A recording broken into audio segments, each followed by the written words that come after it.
한 달 전에 이제 성경은 동성애에 대해서 무엇을 얘기하는가 저희가 함께 말씀을 상고했습니다. 끝나자마자 많은 분들이 그 질문을 하셨습니다.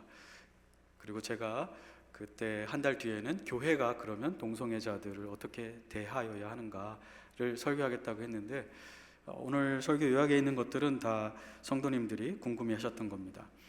동성애자들에게 복음을 전해야 됩니까? 그 사람들이 우리 교회에 온다면 어떻게 해야 됩니까?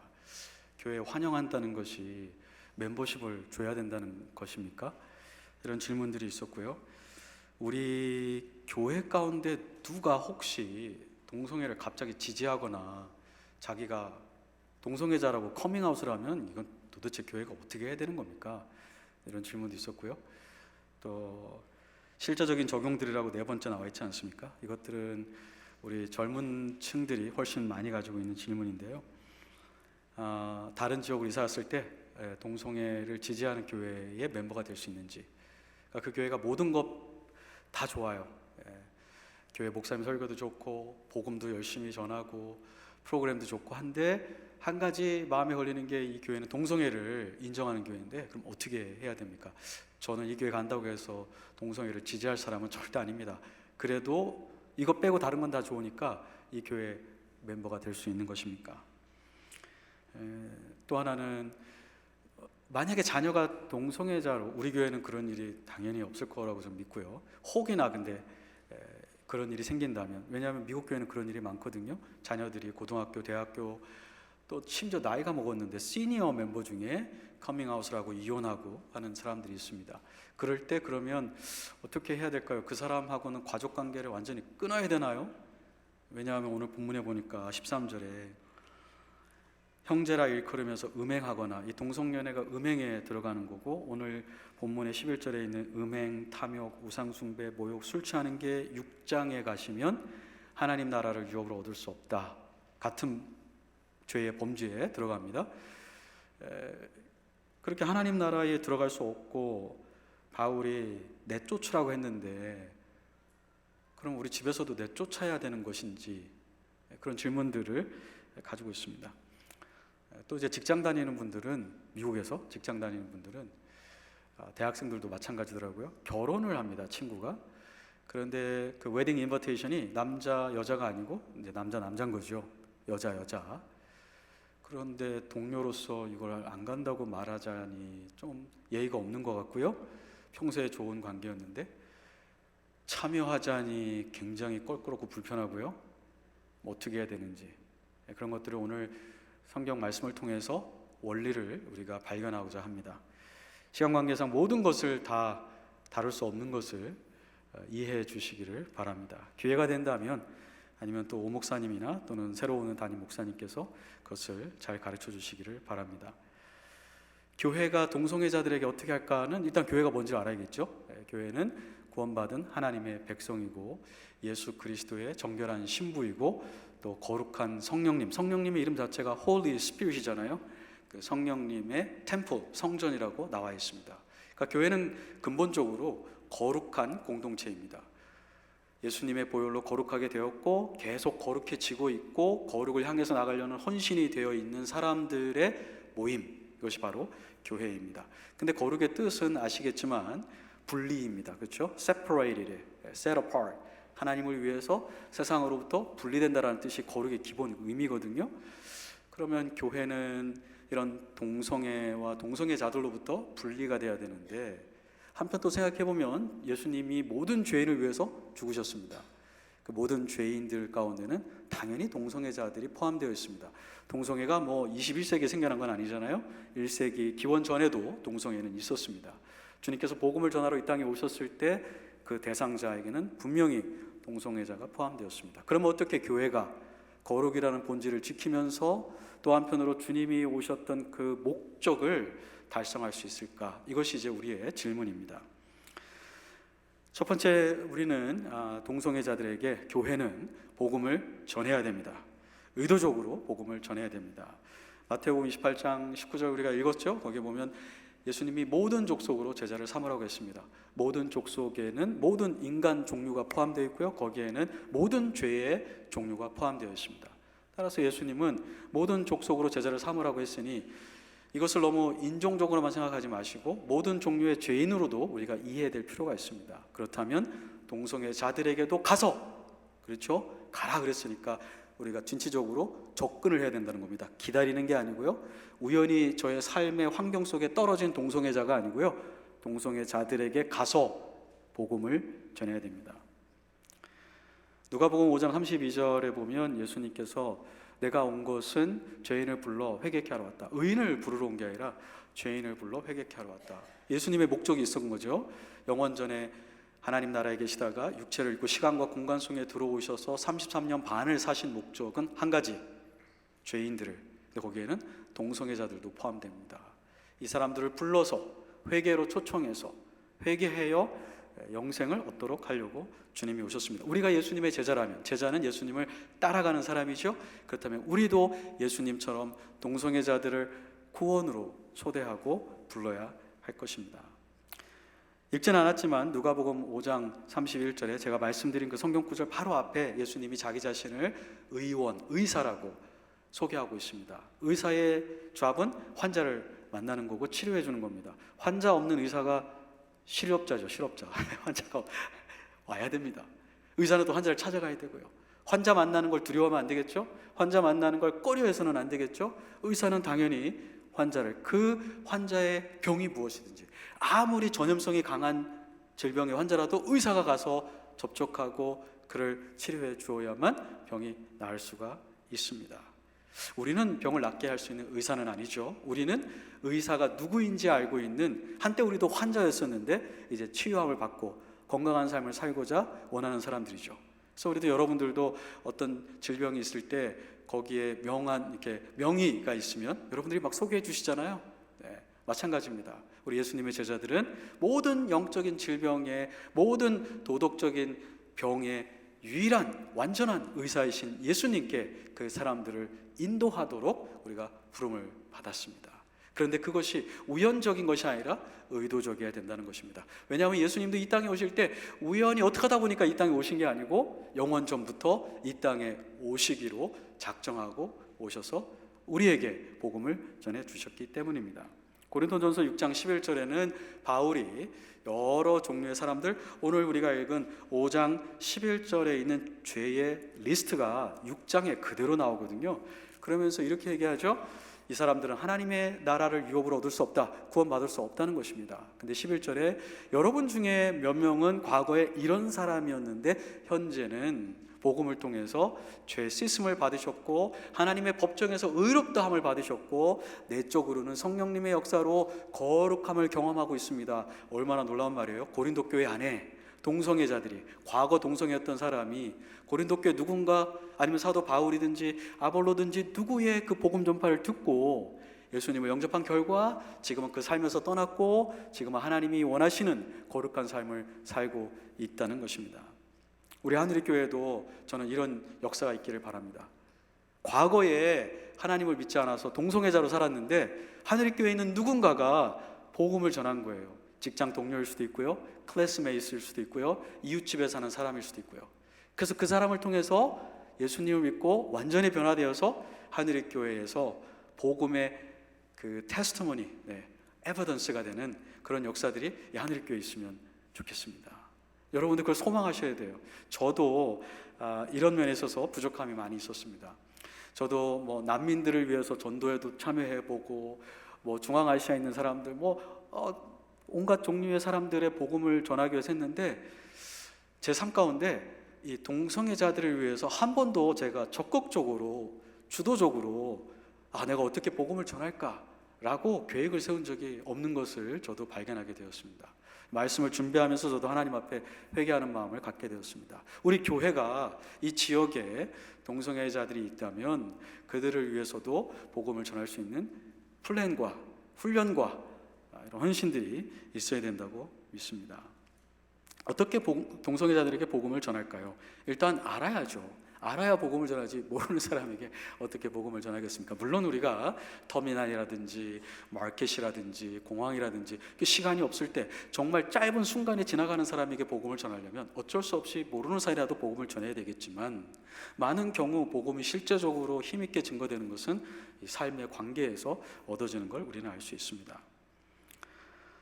예수님이 마태복음 9장 10절에 보시면 세리와 죄인들과 함께 식사를 합니다. 바리새인들이 와가지고 예수님의 제자에게 그렇게 얘기하죠.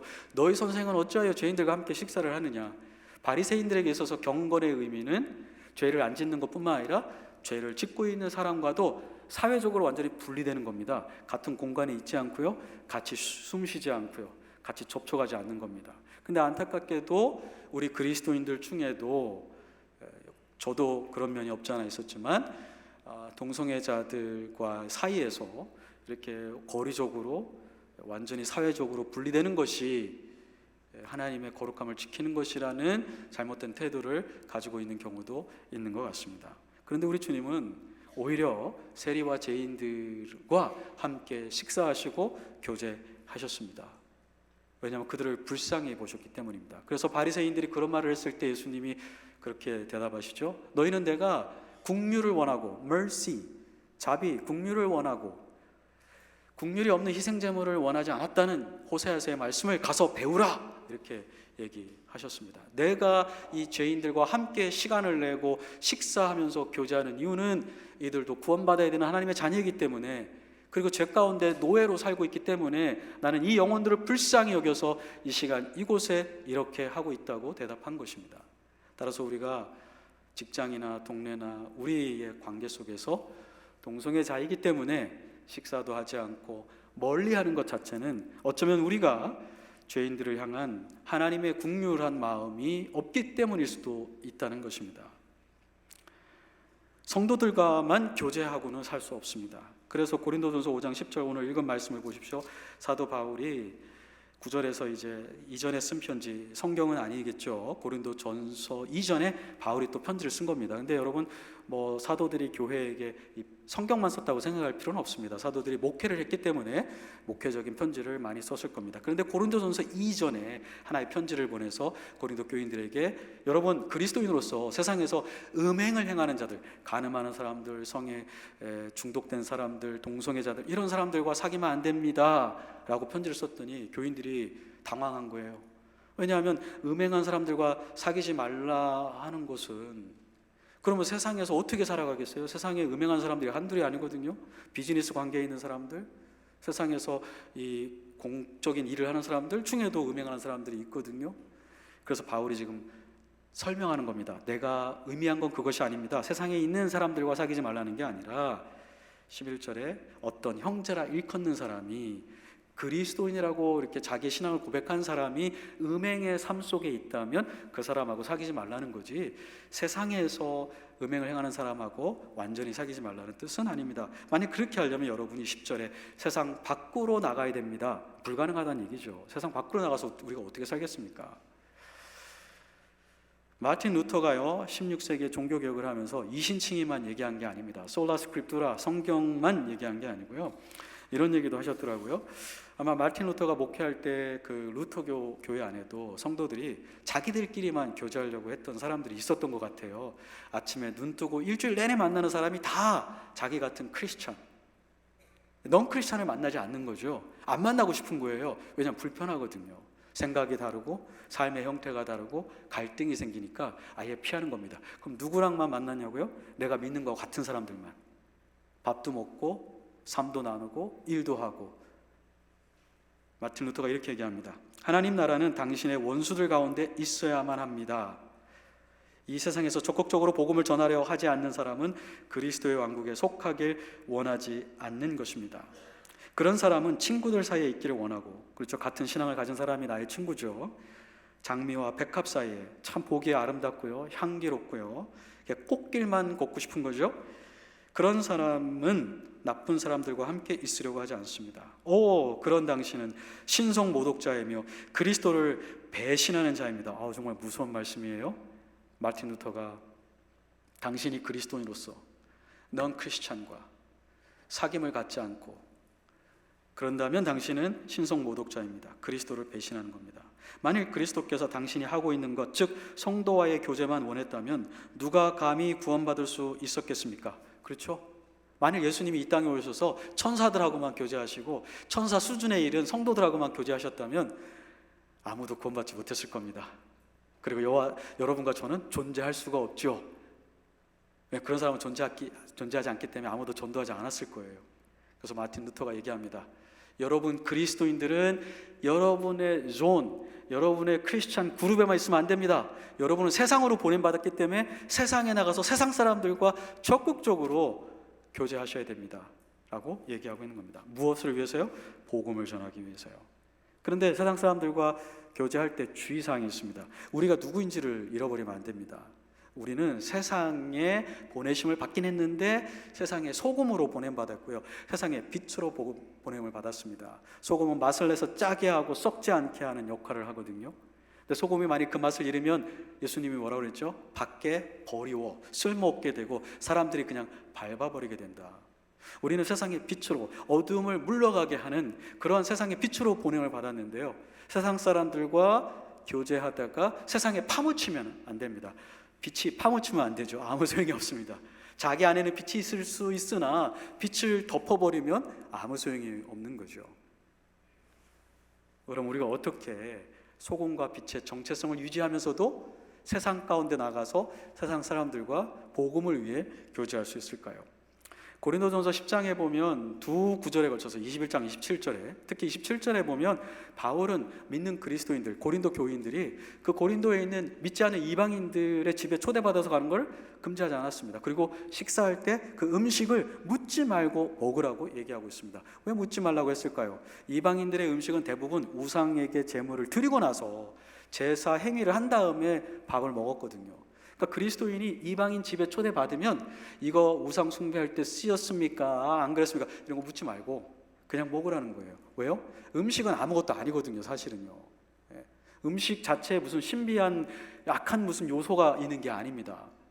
그래서 바울은 음식은 아무것도 아니니까 그 이방인과 교제할 때 걸림돌이 되지 않도록 하라 이렇게 얘기하신 겁니다. 그렇습니다. 우리가 동성애자들과 사귐을 가질 때 밥을 먹을 수 있습니다. 밥 먹는다고 여러분의 신앙이 없어지는 거 아니고요, 여러분이 무슨 죄 가운데 빠지는 거 아닙니다.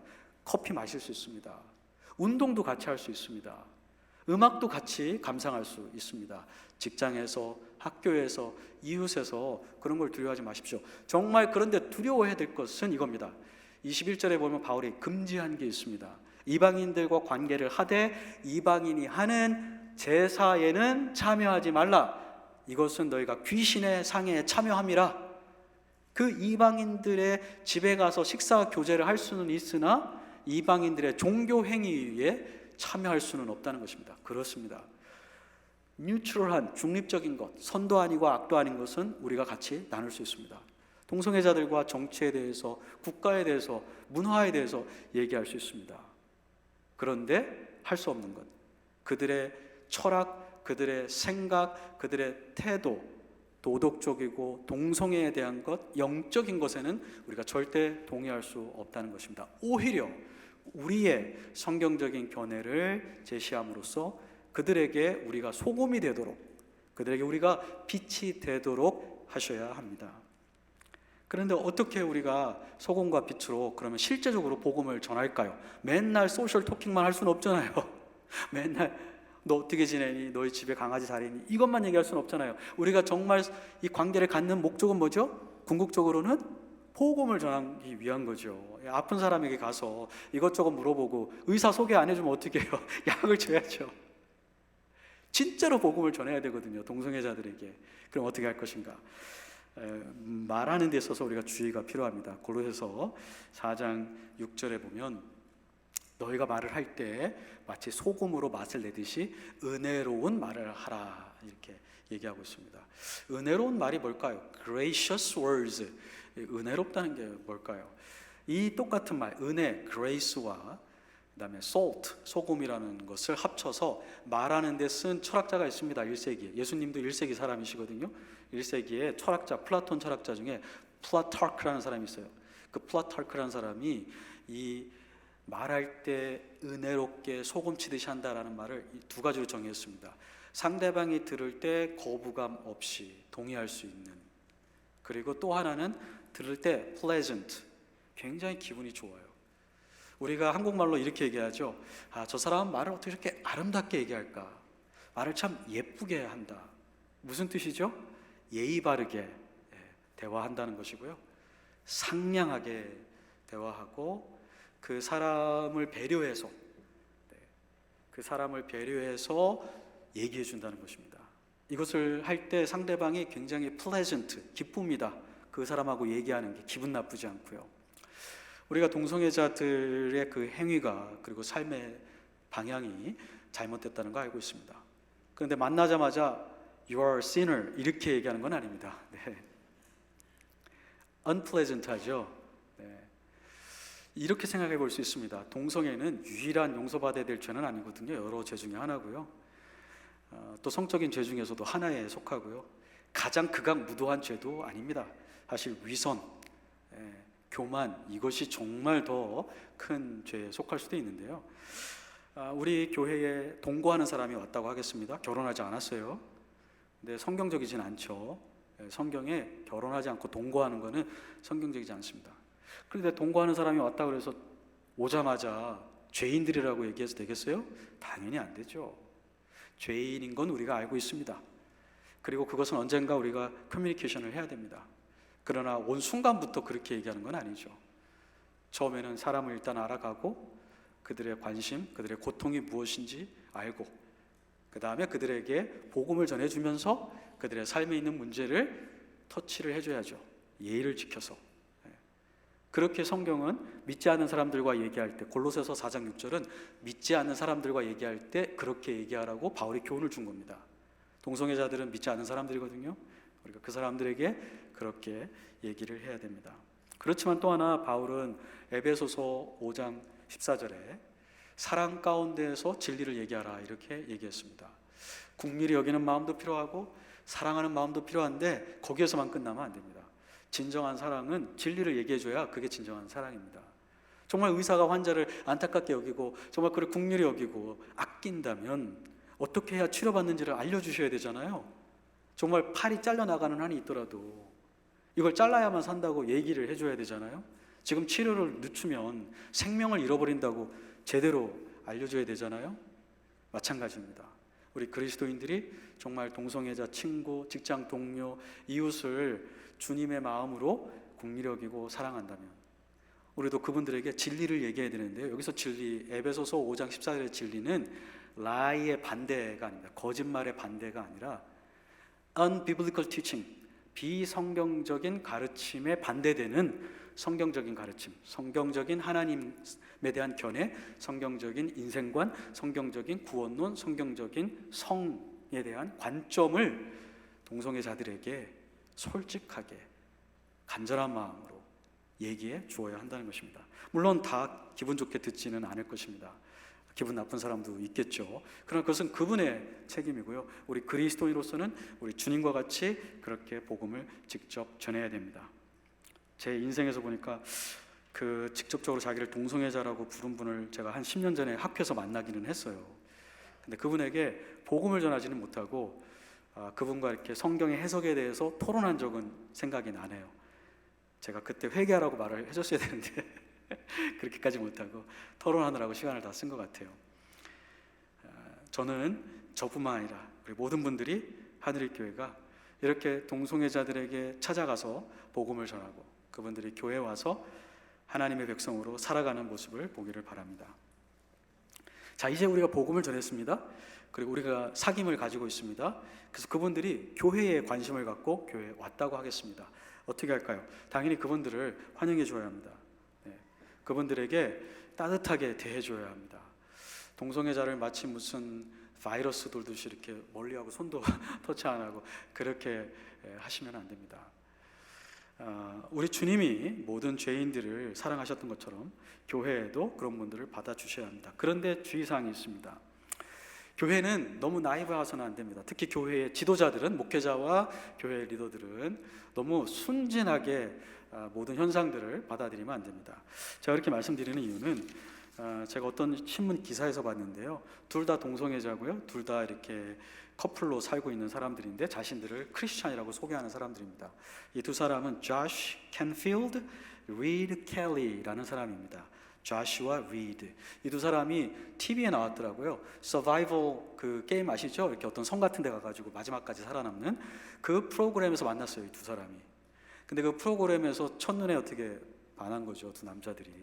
근데 서로를 크리스찬이라고 소개하고 교회를 나갔는데 그 교회가 힐송 철치라고 오스트레일리아 호주에 있는 큰 메가 철치고요. 여러분이 지금 듣고 있는 많은 CCM Contemporary Christian Music이 다 힐송에서 나온 것들이 엄청나게 많습니다. 그 교회가 지교회를 세웠는데 미국에 뉴욕에 가면 그 힐송 철치가 있습니다.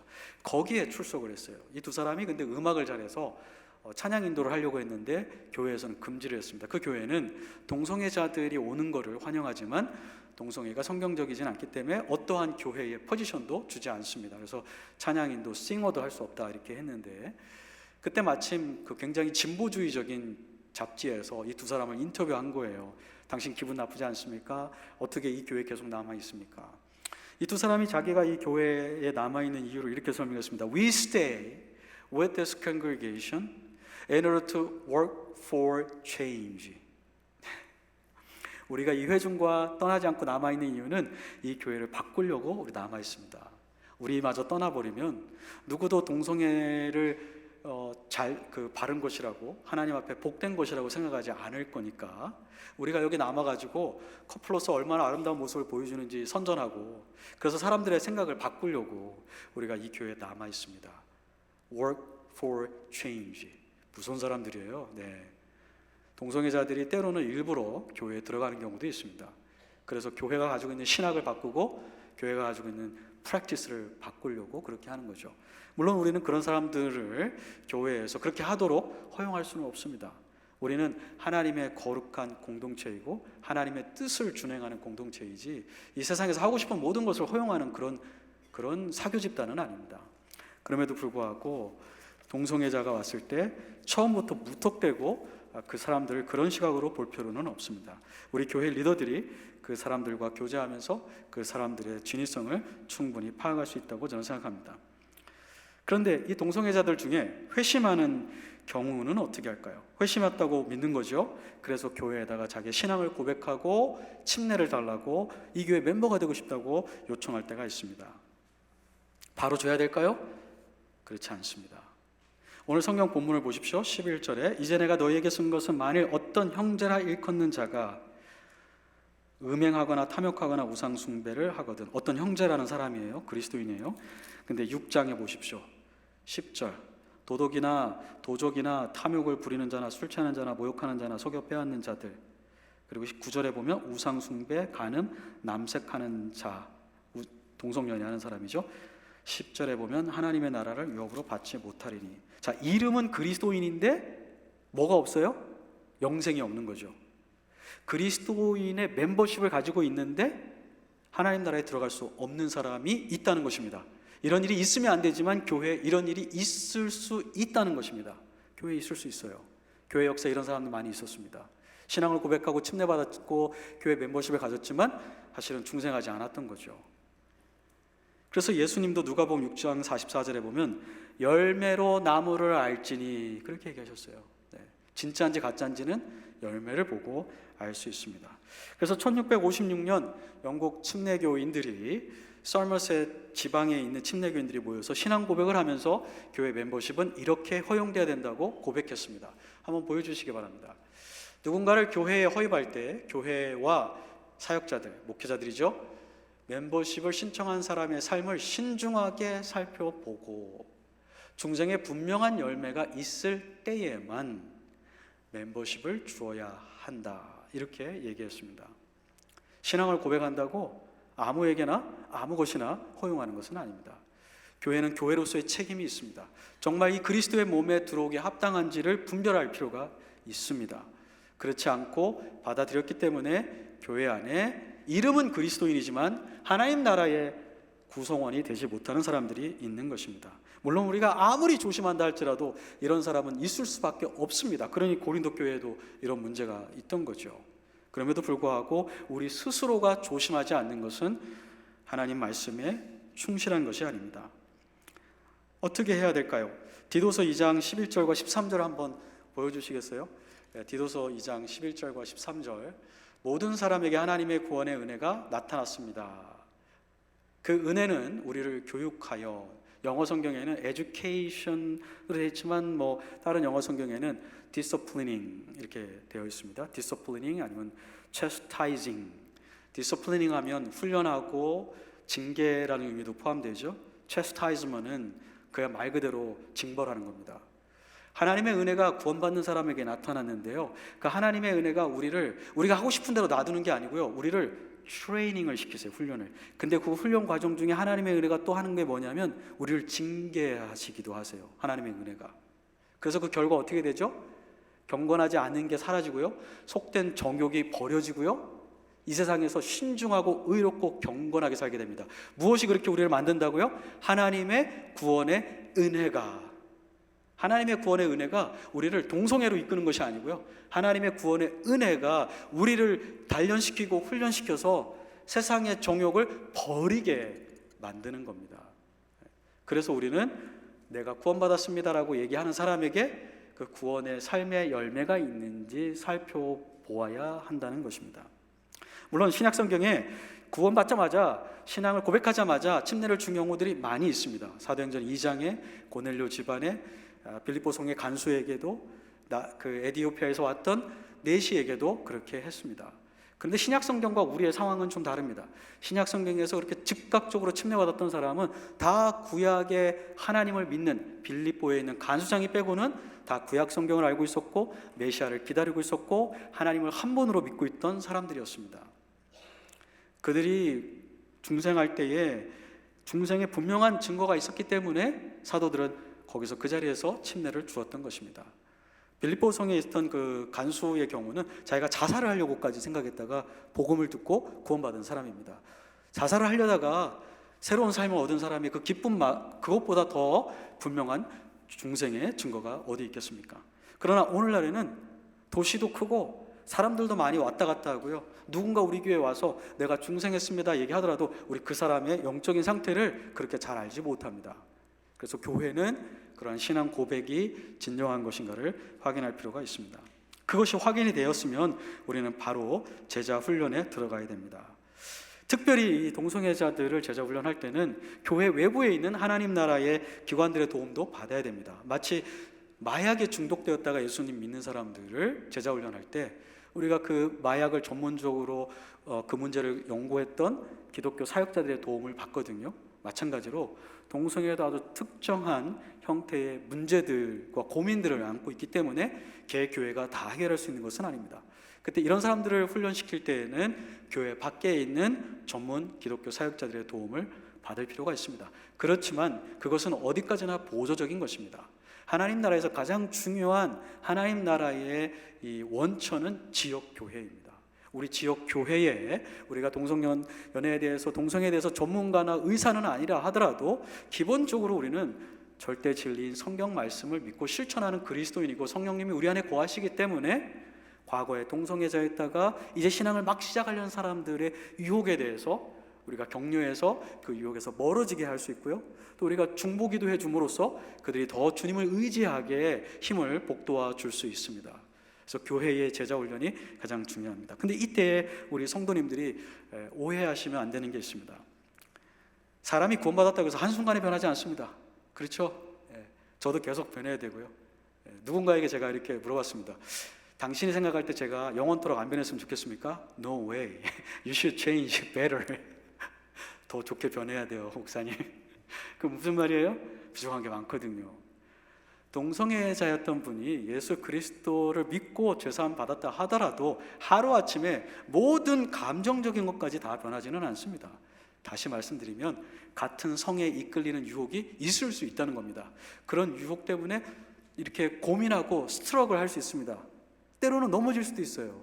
그걸 가지고 구원을 못 받았다고 얘기하시면 안 되고요, 나도 그렇게 중생하기 이전에 가지고 있던 삶의 습관을 버리지 못해서 지금도 고민과 슬픔 속에 있듯이 동성애를 했던 사람도 중생했다 하더라도 성화는 하루아침에 한 번에 완성되는 게 아니기 때문에 실패할 수도 있다는 여지를 교회 공동체가 가지고 있어야 합니다. 실패할 때는 회복시켜 주시면 돼요. 다시 주님의 이름으로 새롭게 되도록 격려해 주시면 됩니다. 문제는 그런데 그 사람이 회개하지 않고 과거의 삶을 고집할 때에 문제가 생기게 됩니다. 그때는 어떻게 할까요? 그때는 할 수 없이 교회는 그를 위해서, 그의 유익을 위해서 권징이라는 것을 할 수밖에 없습니다. 이 권징은 주님께서 교회에게 주신 겁니다. 마태복음 18장에 보면 범죄한 형제가 있으면 먼저 그 사람과 상관 있는 사람이 1대1로 가서 얘기하고, 그래도 듣지 않으면 두세 사람을 더 데리고 가서 형제들과 함께 단체적인 권면을 하고, 그래도 듣지 않으면 그 사람의 문제를 어디다 얘기하라고 그랬죠? 교회에 얘기하라. 교회에 얘기하면 교회 전체 회중이 함께 모여서 그 형제에 대한 권면을 다시 한번 합니다. 전체 교회적인 권면. 그래도 듣지 않으면 예수님이 어떻게 하라고 하셨죠? 그때에는 이방인과 세리처럼 여기라. 근데 성경에서 이방인과 세리는 구원받지 못한 사람이라는 것에 대한 다른 표현이 이방인과 세리처럼 여긴다는 것입니다. 그러니까 교회 안에서 형제라는 사람이 문제가 있어서 권면을 수차례 권면받았습니다. 개인적으로도 단체적으로도 교회 차원에서. 여기까지 가면 안 되죠. 교회가 모두 알기 전에 회개하는 게 제일 좋죠. 그렇지 않겠습니까? 나의 죄악된 어떤 문제가 있는데 형제가 와서 개인적으로 얘기할 때 그때가 제일 좋죠. 두세 사람이 이미 알기 시작하면 그건 정말 부끄러운 겁니다. 그런데 교회 전체가 알게 되면 그건 더 부끄러운 거죠. 그런데도 교회 안에 회개하지 않는 사람이 있다는 겁니다. 내가 뭘 잘못했는데 난 잘못한 게 없습니다 라고 하는 거죠. 동성애자들도 그런 사람들이 있습니다. 있어요. 과거의 삶을 다시 옹호하는 사람. 그리고 또 갑자기 교회 안에서 잘 있던 분이 나도 그게 맞다고 생각합니다 라고 말하는 교회 리더가 있을 수도 있습니다. 목회자가 그런 사람도 있지 않습니까? 그리고 목회자 본인이 동성연애자가 되는 경우도 있습니다. 그런 경우에는 어떻게 해야 될까요? 주님이 아까 말씀하신 그 권징을 따라가는 겁니다. 첫째, 권면하고 회개하도록. 근데 끝까지 권면을 받아들이지 않고 회개하지 않고 죄 가운데 남아있기로 결정한다면 그때는 징계가 반드시 필요합니다. 징계는 하나님의 거룩과 사랑을 표현하는 겁니다. 하나님은 이 두 가지 성분을, 이 속성을 다 가지고 계신데 죄에 대해서 거룩하시기 때문에 죄를 용납하지 않으십니다. 하나님을 사랑하시기 때문에 그를 회복시키시기를 원합니다. 우리가 가정에서 징계를 내릴 때에는 무엇 때문이죠? 벌 받고 죽으라는 게 아니죠. 벌 받고 더 좋은 자식 되라. 우리가 더 좋은 관계로 들어가자. 그런데 이 죄의 심각성에 비추어 봐서 없던 일로 하는 것은 너에게 더 해로운 것이고 우리의 관계에 그 순전함에도 해로운 것이니 그 죄에 합당한 징계를 받고서야 당신과 내가, 너와 내가 서로 더 깊어질 수 있는 관계로 갈 수 있다. 그렇죠? 그래서 징계는 사랑의 표현이기도 합니다. 히브리서 12장 6절 한번 보여주시겠어요? 하나님이 말씀하셨죠. 히브리서 12장 6절에 그 사랑하는 자를 징계하시고, 근데 하나님이 사랑하지 않는 교인이 어디 있겠습니까? 하나님은 모든 그리스도인들을 이 모양 저 모양으로 죄 가운데 빠질 때 징계하십니다. 그가 받아들이는 아들마다 한 명이 아니죠. 모든 그리스도인을 채찍질 하심이라. 굉장히 아프죠. 채찍 맞으면 얼마나 아플까요? 그럼에도 불구하고 채찍질 하시는 이유는 그 죄의 어리석음을 벗어내기 위해서는 그것밖에는 없기 때문에 그 고통을 통해서 죄를 벗어버리고 거룩해지도록, 죄에서 자유롭게 되도록 하시려고 하는 것입니다. 그래서 교회에서 징계를 할 때에 이것을 바리새인적이다, 교회가 냉랭하다라고 말하는 것은 주님의 마음도 이해하지 못하는 것이고 성경적인 원리도 파악하지 못하는 것입니다.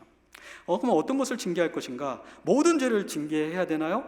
그렇지 않습니다. 어떤 것은 덮고 넘어가야 될 것도 있습니다. 우리가 죄를 많이 범합니다. 우리가 말할 때 정확하지 않죠. 저도 많은 경우에 그렇습니다. 저도 할 말은 없습니다. 예를 들면 교회에서 50명 모여도 100명 모였다고 얘기하는 경우도 있고, 그러니까 교회 멤버십만 다 합쳐도 아마 달라스보다 더 많을지도 모르겠어요. 그런 경우들이 있지 않습니까? 그것도 죄예요. 그렇다고 해서 그거를 교회에서 공개적으로 회중을 다 모아두고 치리하는 것은 아닙니다. 우리가 또 늦지 않습니까? 어떤 분은 예배 시간에 불가피하게 늦는 경우도 있지만 또 어떤 분은 그냥 의례 습관적으로 늦어요. 15분 정도에 도착하도록 이렇게 오시는 삶을 그렇게 플랜하시는 분도 있죠. 그렇다고 해서 그분들을 우리가 교회에서 줄 세워놓고 징계하지는 않습니다. 성경에는요, 어떠한 경우에 단체적이고 공식적인 교회 징계가 필요한지 완전한 리스트는 아니지만 예를 줬습니다. 한번 예를 볼까요? 주보에 여러분들 요약지에 있습니다. 그리스도인의 정체성을 의심하게 만드는 심각한 도덕적인 타락. 그리스도인인데 우상 숭배하는 거예요? 그리스도인인데 남의 걸 속여서 빼앗아요?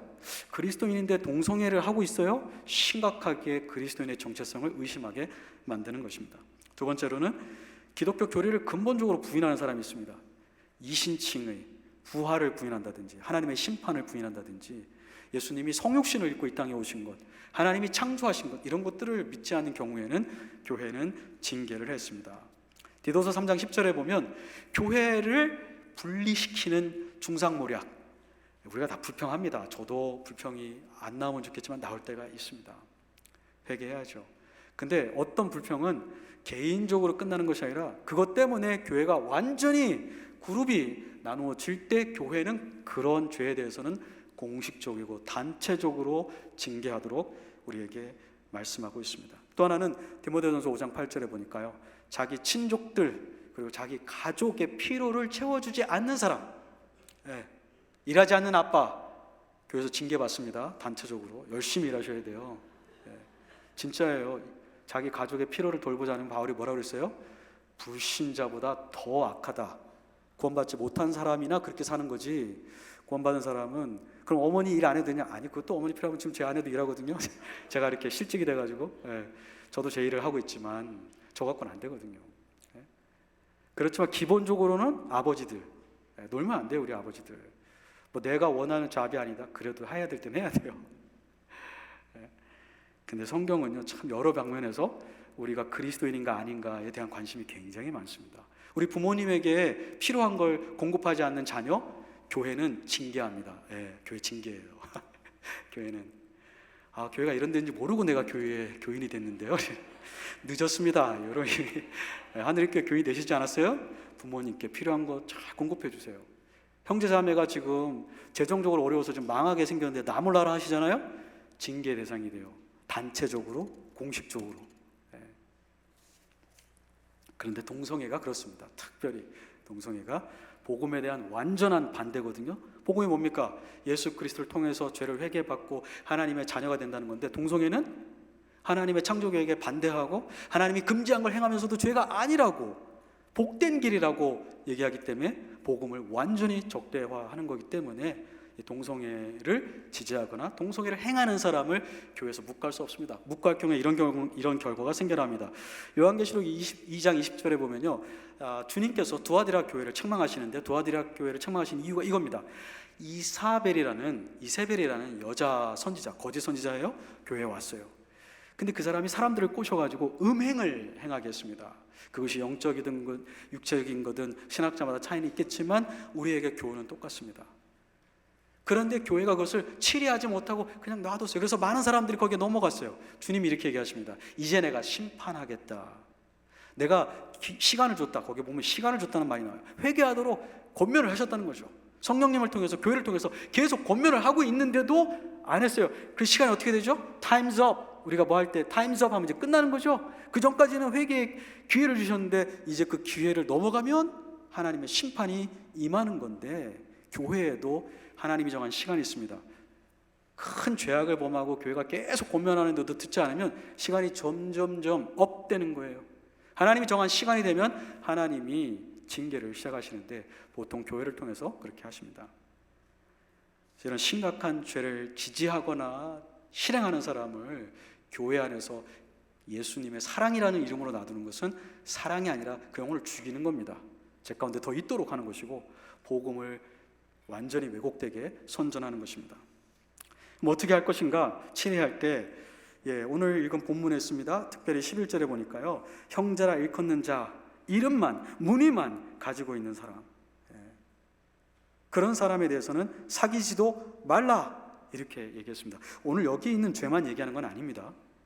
그리스도인이라고 말하면서 그리스도인의 삶의 정체성에 맞지 않는, 회개하지 않는, 우리가 죄를 지을 수 있습니다. 근데 그 죄를 회개하지 않고 그 죄를 프랙티스, 계속하는 거예요.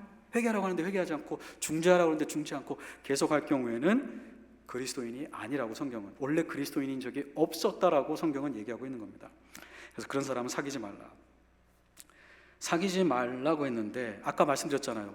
교회에서 징계를 받은 사람은 구원받지 않은 사람처럼 대해야 되는데, 그런데 10절에 보면 바울이 믿지 않는 사람들과 사귀지 않으려면 세상 밖으로 나가야 된다 이렇게 얘기해 놓고서는, 여기 11절에 보면 소위 형제라는 사람을 치리할 때에는 그 사람하고 사귀지 말라. 이게 무슨 말일까요? 이 형제가 13절에 보면 교회 밖으로 내쫓기는 사람이거든요. 완전히 출교받는 사람이에요. 교회 멤버십 완전히 박탈당하는 사람이에요. 근데 마태복음에서는 예수님이 이런 사람을 믿지 않는 불신자처럼 여겨라 이렇게 얘기했어요. 근데 바울은 여기 보니까 또 사귀지는 말라. 근데 불신자하고 사귀기 싫으면 이 세상에서 살 수 없다. 그래서 어떤 사람들이 혼란을 겪어요. 아니 10절에서는 불신자하고 사귀지 않으면 세상을 살 수 없다고 얘기해 놓고서는 또 11절에서는 또 사귀지 말라는 건 뭔가? 11절에서는 이겁니다. 그리스도인데 그리스도인으로서는 사귈 수 없다는 겁니다. 더 이상 동성애를 지지하고 동성애를 행하는 사람은 더 이상 브라더로서 시스터로서 사귈 수는 없다는 겁니다. 그런 의미에서 사귀지 말라는 겁니다. 그렇지만 여전히 믿지 않는 사람으로서는 우리가 만날 수 있습니다. 권면해야 됩니다. 그 죄를 회개하고 주님께 돌아오라고 권면해야 됩니다. 여기에 보면 어느 정도로 사귀지, 그리스도인 형제로서 사귈 수 없냐면요, 함께 먹지도 말라. 여기 보면 영어 성경에 있죠. even to eat 이렇게 돼 있어요. not even to eat. 함께 먹지도 말, 심지어 이런 말이죠. 함께 먹지도 말라는 건 주의 만찬을 함께 하지 말라는 건 아니고요. 당연히 주의 만찬을 할 수 없습니다. 교회 7위의 첫 번째가 주의 만찬을 하지 못하게 하는 겁니다. excommunication은 communion, 주의 만찬을 out 시킨다는 거거든요. 그래서 교회에서 7위 할 때 제일 처음에 하는 것이 주의 만찬을 참여시키지 않는 거고요. 그것의 궁극적인 7위는 교회 밖으로 나가게 하는 거죠. 그런데 그렇게 소위 그리스도인이었다가 그리스도인이 아닌 삶을 살기로 결정한 사람은 밥도 먹지 말라고 얘기했습니다. 밥도 먹지 말라는 건 집에서 초대도 하지 말라는 건 아니고요. 우리가 불신자 초대하잖아요. 그래서 구원시키려고. 교회에 있다가 불신자처럼 살기로 결정한 사람, 그래서 교회 7회를 받고 교회 밖으로 나간 사람, 우리 밥 먹을 때 초대할 수 있습니다. 그런데 이건 안 돼요. 기도해 주시겠습니까, 형제님? 그건 안 돼요. 왜요? 그 사람 더 이상 형제가 아니고 뭐죠? 불신자이기 때문에 그렇습니다. 교회에 이렇게 7회를 받는 사람을 교회 직분 가운데서 우리가 교회 직분을 다 내려놓게 하죠. 왜요? 불신자가 직분을 맡을 수 없거든요. 예배는 오게 하지만 그 외에 다른 건 참여시키지 않습니다. 불신자로서는 할 수 없기 때문에요. 기도회도 갈 수 없고요. 그래서 우리가 그렇게 징계를 했을 경우에 이제 우리가 실제적인 문제를 받게 됩니다. 동성애를 지지하는 교회에 출석하여 멤버가 될 수 있는가? 제가 대답을 했죠. 할 수 없습니다. 왜요? 이 교회 멤버십이라는 것은 그 교회가 믿고 있는 신앙을 고백하고 그 교회가 실천하는 것을 나도 실천하겠습니다. 그거 정도가 아니죠. 이 교회의 신앙 고백과 실천을 선전하겠습니다. 이거거든요. 헌신하겠습니다. 근데 동성연애를 옹호하고 지지하는 교회의 멤버가 된다는 건 뭐죠? 나도 이 신앙을 받아들이고 선전, 프로모트 하겠습니다. 그리고 나 commit, 헌신하겠습니다라는 거예요. 주의 교회 멤버십 가지시면 안 돼요. 우리 이근희 집사님, 제가 개인적으로 이렇게 꼭 집어서 얘기해서 그렇지만 우리 이근희 집사님 우리 교회 오셔서 침례 받으신 이유가 뭐예요? 그 전에 예수님 믿으신 분이에요. 근데 하늘의교회 신앙 고백에 헌신하고 이 실행을 실천하겠다고 받으신 거잖아요. 네? 이게 원래 멤버십이에요. 그러니까 교회에 가서 내가 하고 싶은 걸 교회가 다 인정해 줘야 된다, 그게 아니고요. 성경적인 멤버십은 그 지역 교회가 성경적이라고 믿고 있는 거에 아멘, I confess together, 나 똑같이 고백합니다. I will practice, 똑같이 실천하겠습니다. 아무리 그 교회 유명한 설교자가 있고 음악이 좋고 파이프 오르간이 좋아도 정말 그런 교수님도 있어요. 우리 옛날에 사우스웨스턴의 음대 교수님이 동성연애를 인정한 침례교회 여전히 남아 계셨어요. 그래서 우리가 동료들이 다 물어봤어요. 아니 어떻게 신학교 교수가 아무리 음악을 가르치는 사람이지만 동성연애를 지지하는 교회에 남아있을 수 있냐. I like music. 아무리 천사같이 음악을 연주해도 안 되는 겁니다. 복음을 적대시하는 교회에 어떻게 멤버십을 가질 수 있습니까? 절대 거기에 가서는 안 됩니다. 두 번째, 우리 자녀가 그런 일이 있으면 안 되죠. 근데 다른 교회나 미국 교회 지금 이런 일이 많이 있으니까 말씀드리겠습니다. 자녀가 갑자기 고등학생인데 커밍아웃을 했습니다. 그럼 어떻게 할까요? 근데 자녀도 침례받았으면 교인이지 않습니까? 그럼 당연히 교회는 어떻게 해야 되죠? 치리를 해야 됩니다. 권면을 하고 회개하지 않으면 교회 멤버십을 박탈하는 거죠. 근데 이때 문제가 생깁니다. 부모님들이 화가 막 이렇게 납니다. 왜냐하면 자기 자녀를 교회 밖으로 나가게 하니까 한편으로는 동성애가 문제가 있다고도 생각하면서 또 한편으로는 감정적으로 이 문제를 받아들이시는 거죠. 성경적인 문제가 아니라. 그래서 자기 자신이 입장을 바꿉니다. 자기 자식이 그렇게 동성애자가 됐다고 하니까 이제 과거에는 동성애를 정죄하고 멀리했던 사람이 동성애를 이제 긍정적으로 생각하면서 자기 자식을 옹호하기 시작합니다. 우리 교회는 그런 일이 있어서는 안 되겠습니다. 아무리 가족 관계에 그런 어려움이 있다 하더라도 가족의 죄를 덮기 위해서, 나의 체면을 위해서 성경 말씀을 바꾸는 일은 해서는 안 되겠습니다. 그렇지만 그렇다고 동성애에서 커밍아웃한 자녀, 부모님, 식구를 이렇게 내쫓고 식사도 안 하고 이런 것은 아닙니다. 그것은 어디까지나 그리스도인으로서 그렇게 하지 말라는 거고요. 가족은 교회 멤버십과는 좀 다르죠. 교회 멤버십은 뭐죠? 신앙을 고백해야만 교회 멤버십을 얻는 건데, 가족의 멤버십은 신앙 고백을 하고 가족의 멤버십 가지신 분 어디 계세요? 태어날 때부터 그냥 갖는 겁니다. 그래서 동성애자로 죽는 한이 있더라도 그때까지 부모로서 사랑해 주셔야 되고요. 병이 들어서 병원에 갔는데 돈이 없으면 대주셔야 돼요. 그런데 어떤 크리스찬 중에는 동성애한 자녀를 10년, 20년 절대 안 보는 미국의 그런 크리스찬들도 있습니다. 회개할 때까지는 안 만난다. 근데 성경을 잘못 이해하고 있는 거예요. 이 말씀, 오늘 이 징계의 말씀은 교회에 적용되는 거지 지금 가족에게 지금 그렇게 하라는 것은 아닙니다. 그래서 내 자녀가 동성애자로서 결혼한다고 할 때 축의금을 대주면 안 돼요. 그거는 잘못된 겁니다. 그러나 동성애 자녀가 생일일 때는 축하해 줘야죠. 그건 하나님이 주신 생명을 지금 받은 거잖아요. 그러니까 구분이 필요하다는 겁니다. 부모로서 교인으로서의 차이가 있습니다. 세 번째, 동성애자의 결혼식에 갈 것인가? 가본 사람 여기 있을지도 모르겠어요. 청년부 중에. 너무 기분 나쁘게는 받지 않으시면 좋겠고, 앞으로는 가시면 안 됩니다. 앞으로는. 과거는 과거고. 왜 안 될까요? 우리 조승현 형제님 결혼했죠. 많은 분들이 오셨습니다. 오신 이유는 뭐죠? 축하해 주기 위해서.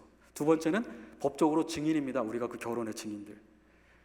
우리는 복음에 적대적이고 복음을 부인하는 이 모임을 어떻게 우리가 축하해 주겠습니까? 적극적으로 축하해 주지 않는다 해도 우리가 있는 프레젠스 그 자체가 이것에 대한 누그러뜨림, 이 죄됨을 누그러뜨리는 행위로 메시지가 갈 수 있습니다. 그러면 우리는 믿지 않는 이웃이나 직장 동료가 결혼한다고 할 때 동성애자들도 어떻게 할까요? 그 전에 만나세요. 그리고 밥도 사주시고, 근데 왜 내가 갈 수 없는지는 잘 은혜롭게 설명해 주세요. 그러면서 이렇게 얘기하세요. 내가 너의 결혼을 축하해 줄 수는 없지만 나는 너의 친구로서 너의 필요를, 영적인 어떤 게 있을 때 내가 기도해 주고, 너 어려울 때 내가 친구가 되어 주겠다라고 그렇게 얘기해 주세요. 그래서 이 친구가 결혼식에 오지 않더라도 신앙 때문에 그런 거기 때문에 나도 이해를 해야 되는구나. 이 친구는 정말 다른 동성애 친구들보다 더 나를 생각하는구나 하는 그런 진정한 그 프렌십을, 우정을 보여주시면 됩니다.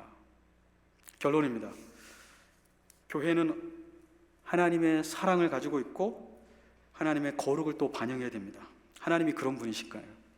복음에도 하나님의 사랑과 하나님의 거룩이 나타나 있습니다. 동성애자들 향해서 하나님의 사랑을 보여주십시오. 찾아가십시오. 복음을 전하십시오. 그러나 그가 교회 안에 들어온다면 하나님의 거룩도 보여주십시오. 그리고 우리 안에 문제가 생긴다면 하나님이 정한 거룩한 치리의 방법을 따라 교회의 거룩함을 유지하기를 바랍니다. 기도하겠습니다. 하나님,